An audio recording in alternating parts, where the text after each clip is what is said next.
Amigos, muy buenas noches. Bienvenidos a Directo 24, soy Jonás. Los saludo con mucho gusto como todos los lunes. Este es el 5 de febrero y nosotros estamos listos para presentarles en nuestra mesa de análisis todos los temas que se han venido acumulando. Claro que hablaremos de los asuntos político-electorales, pero también de la temática importante que se ha venido desarrollando en los últimos días y que nos compete a todos. Bien, comenzamos rápidamente dándole la bienvenida a febrero en nuestro programa. Quiero presentarle a quienes me acompañan en la mesa. A mi lado derecho está Gaby Aguilar, la directora de información de Quiero TV. ¿Cómo estás, Gaby? Hola, Jonás, un gusto saludarte a los compañeros y principalmente a todo el auditorio que nos ve y que nos escucha. Junto con ella está Manuel Baeza, director de Multimedios. Estimado Manuel, buenas noches. Muy buenas noches a todos. Bueno, del otro lado de la mesa me acompañan Mario Muñoz, periodista, conductor aquí en Quiero TV, también se desempeña en Notisistema, en El Informador. Mi estimado Mario, ¿cómo estás? ¿Qué tal? Buenas noches. Con él está el director de Tráfico ZMG, Jorge Belletti. Mi estimado Jorge, bienvenido. Hola, ¿qué tal? ¿Cómo están? Qué gusto saludarlos. Excelente noche para todos ustedes. Amigos, hay mucho de lo que hablar. Esperemos que la hora nos alcance para desarrollar los temas, para escuchar las opiniones de quienes están conmigo. Les recuerdo que vamos a tener no solamente nuestro programa que transmitimos en directo, también tendremos nuestro podcast. Antes de comenzar, creo que un tema obligado. Yo no quisiera que esto estuviera en la agenda. Creo que nadie lo querría, pero la violencia, la pérdida de vidas por actos violentos, siguen formando parte del día a día en nuestro país. Les vamos a presentar un pequeño paquete de imágenes sobre el homicidio que aconteció el jueves de la semana pasada. Un precandidato vino a la ciudad, ya no salió de ella. Les presento parte de las imágenes que nos dieron a entender que habían asesinado a Jaime Vera, un precandidato del Partido Verde, por allá del municipio de Mascota.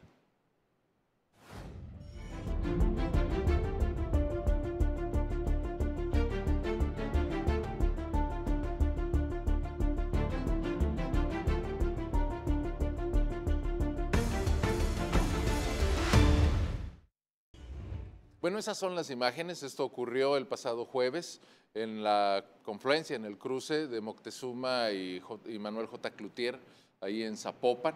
El señor había llegado, se presume, de acuerdo con la información que nos da la Fiscalía del Estado, que venía a visitar a la presidenta del Partido Verde. Lamentablemente, ni la reunión ocurrió y, bueno, Jaime Vera Alanís fue asesinado. Un hombre se le acercó, le disparó y al momento no hay avances en la investigación.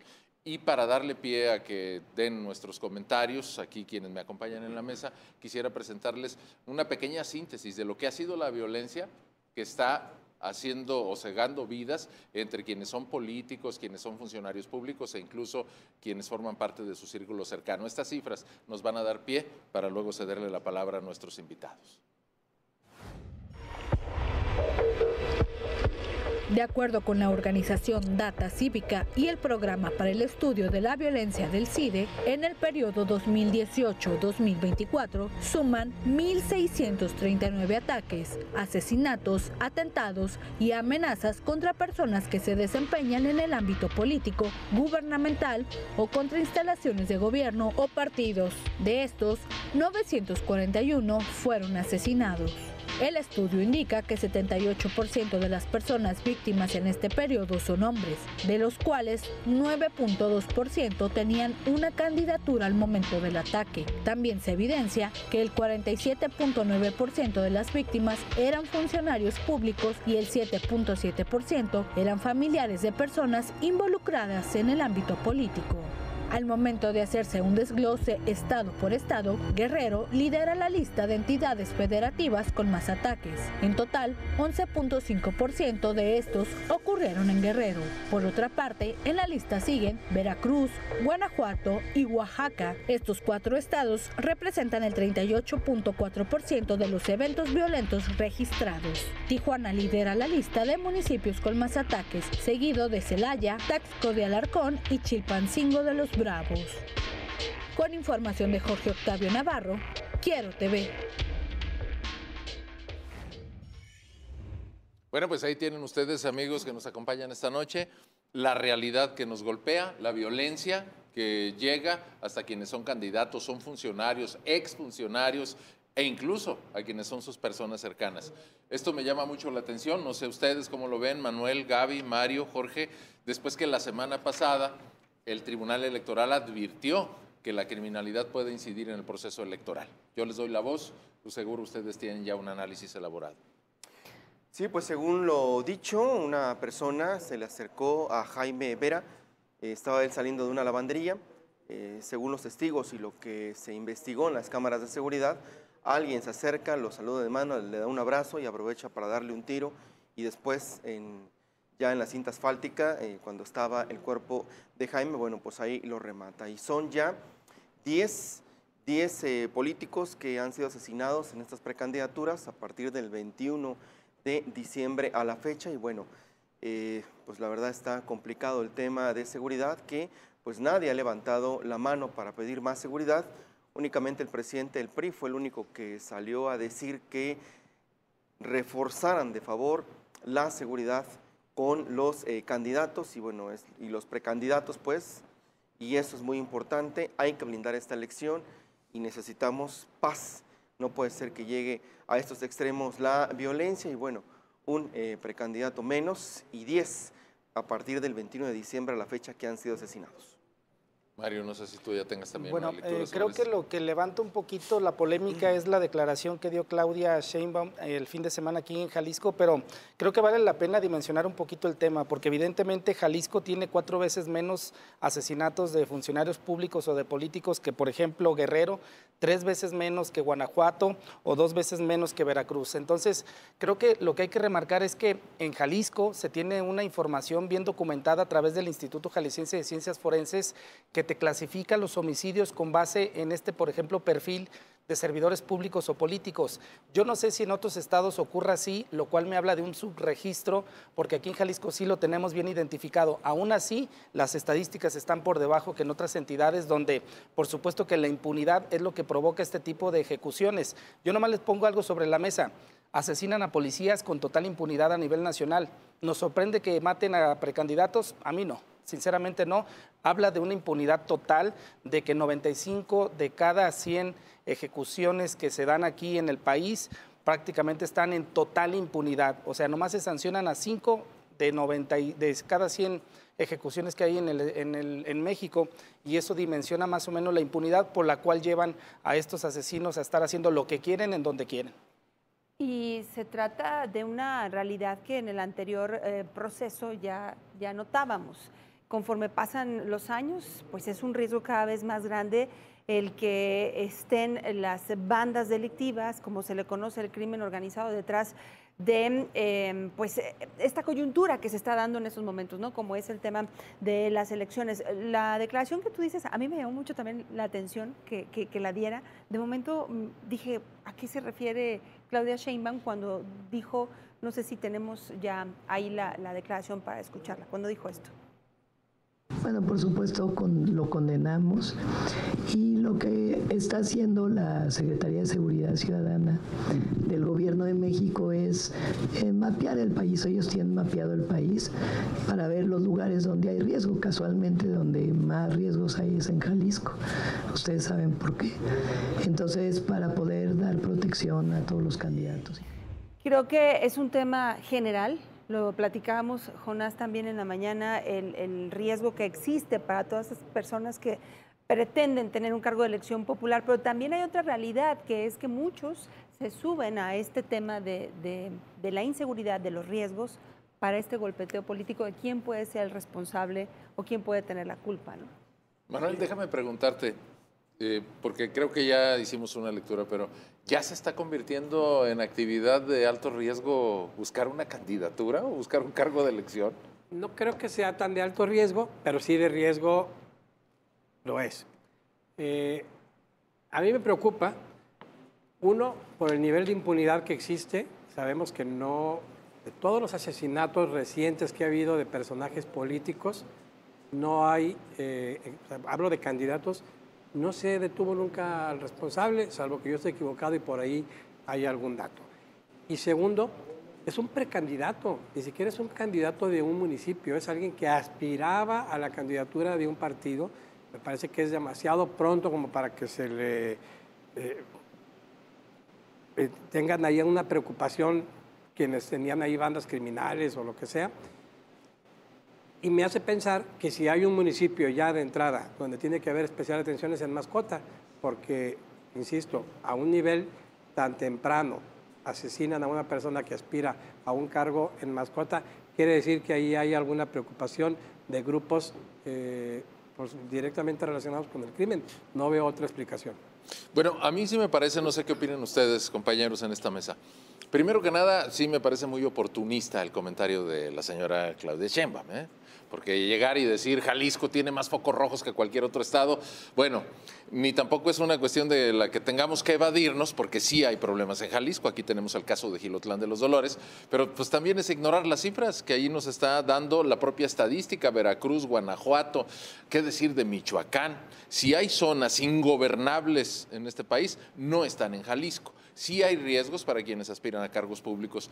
Y después sí me parece también de interés que nos hagamos cargo de cómo el Tribunal Electoral, por medio de sus magistrados, dice, ojo con el crimen organizado en las elecciones.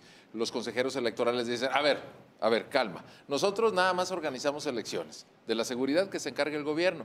Y no sé qué les parezca, dado toda esta sumatoria, la respuesta que dan. El que se sienta con temor, que pida protección. No sé cuántas cosas les van a solicitar. ¿Por qué tienes miedo? ¿Quién te puede atacar? ¿De dónde vienes? ¿Quién eres? Pídeselo al INE y el INE se lo pide al gobierno. Creo que sí nos queda claro, y sobre todo en temas de percepción, que sí es riesgoso aspirar a un cargo público. Sí es riesgoso tener una candidatura e incluso una precandidatura. A mí lo que me queda claro es que este tipo de temporadas electorales es como la mejor temporada de inversión para el crimen organizado a nivel nacional. Y eso se traduce en las presiones que ejercen a los precandidatos y luego candidatos. ¿Estás conmigo o no estás conmigo? Si no estás conmigo, es posible que veamos este tipo de ejecuciones. Es muy preocupante y desde el año 2012 se viene documentando cómo el crimen, sobre todo el narco, ejerce una presión en estados sobre todo como Guerrero, Guanajuato, Tamaulipas, Veracruz, todas estas entidades en donde vemos ejecuciones que sí llaman la atención. Lo que a mí me llama también la atención es dónde está la Guardia Nacional cuidando a las zonas de alto impacto o de riesgo.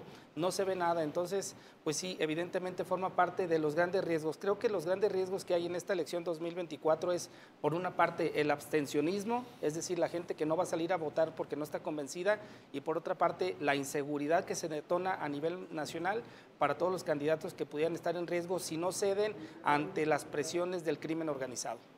Yo creo que sí hay algunos focos rojos importantes que hay que analizar. Se sabe que algunos alcaldes no pueden ya ni siquiera despachar en sus alcaldías, en sus municipios, lo tienen que hacer desde aquí, desde la zona metropolitana, por miedo justo a llegar a su municipio a poder ejercer. Sé también que hay mucha presión del crimen organizado en algunos municipios y les piden hasta puestos importantes a los alcaldes y bueno, ya saben, los dueños de la plaza parece que son los que gobiernan y no los alcaldes municipales. Y creo que también a este tema, a este caso, hay que sumarle el de Eduardo Cervantes, el priista que fue alcalde de Ixtlahuacán de los Membrillos, que se estaba apuntando, todavía no eran épocas electorales, pero era el gallo para poder contender en Chapala, también fue asesinado. Así es que hay que admitirlo, sí hay un foco rojo, no nada más en Jalisco, es en todo el país, pero de que lo hay aquí, lo tenemos, y prueba de ello es de que tenemos a el cártel más poderoso de México aquí en nuestro estado, y de aquí sale su nombre. Todo esto se da en un contexto y también pues en un tema que abrió la semana, la semana pasada, Ramos, en los cuestionamientos que hacen a la mañanera, y justamente se preparó la siguiente pieza pues para hablar más, ¿no?, justo de la realidad que se vive en el país.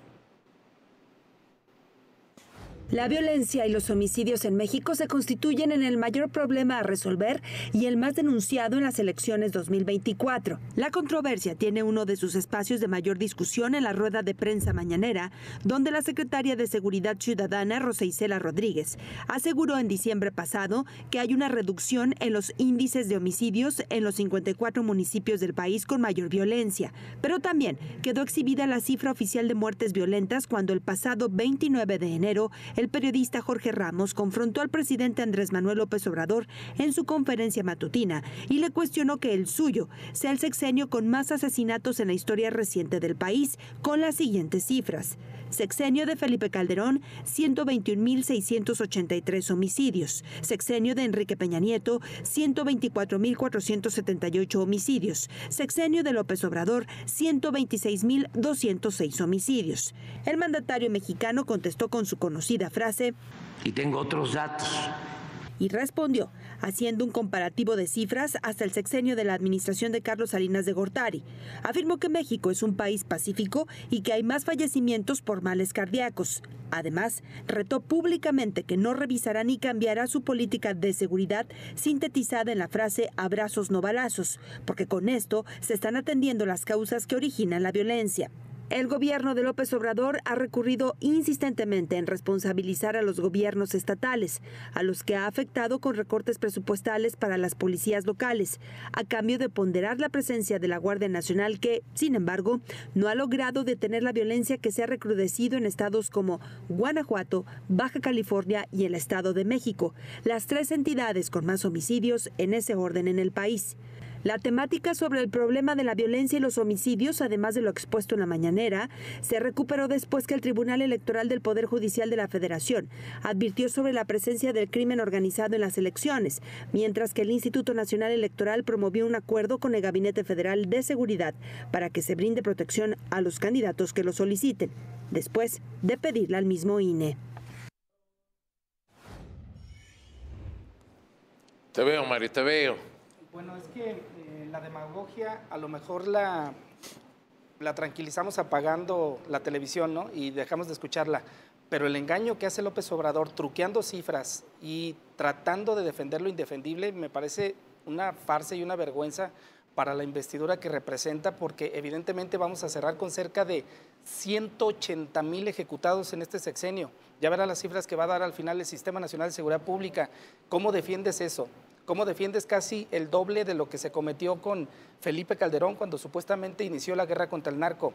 De verdad que la manera en que pretende defender con sus cifras López Obrador tanta violencia y sangre en el país es imperdonable.